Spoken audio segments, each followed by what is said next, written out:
జీవకోటికి మూలాధారం నీరు. అటువంటి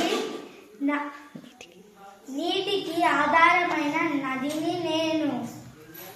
నా పేరు గోదావరి. నేను మహారాష్ట్రలోని త్రయంబకం వద్ద జన్మించాను.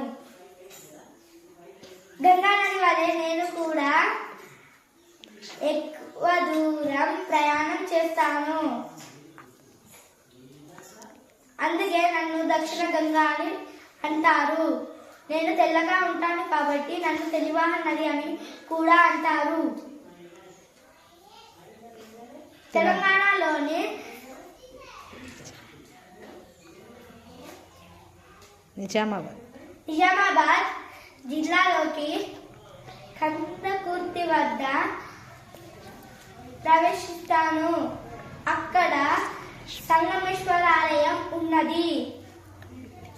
అక్కడి నుండి ఆదిలాబాద్ జిల్లాలోకి వెళ్తాను. అక్కడ నా ఒడ్డు పక్కన సరస్వతి దేవాలయం ఉన్నది.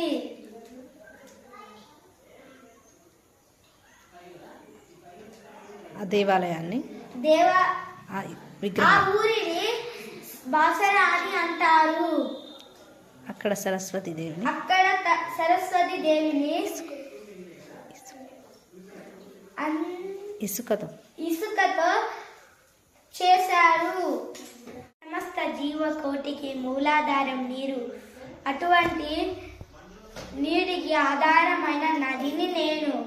నా పేరు గోదావరి. నేను మహారాష్ట్రలోని త్రయంబకం వద్ద జన్మించాను. గంగానది వలె నేను కూడా దక్షిణ భారతదేశంలో ఎక్కువ దూరం ప్రయాణం చేస్తాను. అందుకే నన్ను దక్షిణ గంగా అని పిలుస్తారు. నేను తెల్లగా ఉంటాను కాబట్టి నన్ను తెలివాహ నది అని కూడా అంటారు. తెలంగాణలోని నిజామాబాద్ జిల్లాలోని కందకుర్తి వద్ద ప్రవేశిస్తాను.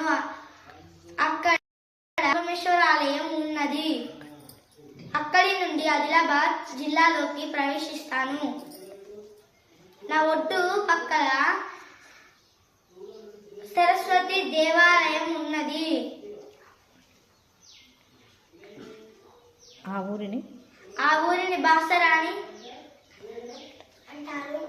ఆ దేవుడిని ఇసుకతో చేశాడు. ఆ ఊరిని బాసర అని అంటారు. ఇక్కడ ప్రజలు వారి పిల్లల్ని బల్లలో చేర్చే ముందు ఈ దేవత కాడ అక్షరాభ్యాసం చేయిస్తారు. అక్కడి నుండి పోతూ ఉంటే పోచంపాడు అనే ఊరు వస్తుంది. అక్కడ నాకు శ్రీరామ్ ప్రాజెక్ట్ కట్టారు. దానివల్ల రైతులందరికీ పంట పొలాలకు తాగునీరు సాగునీరు ఇస్తాను.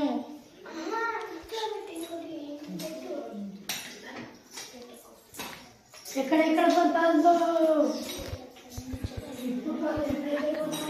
నుండి ఆదిలాబాద్ సరిహద్దులోకి బాదన పూర్తి వద్ద 7 పాయలుగా చీలి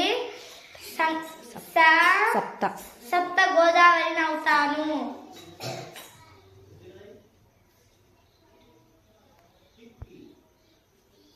అక్కడి నుండి కరీంనగర్ జిల్లాలోకి ప్రవేశిస్తాను. అక్కడ నరసింహ క్షేత్రం ఉన్నది.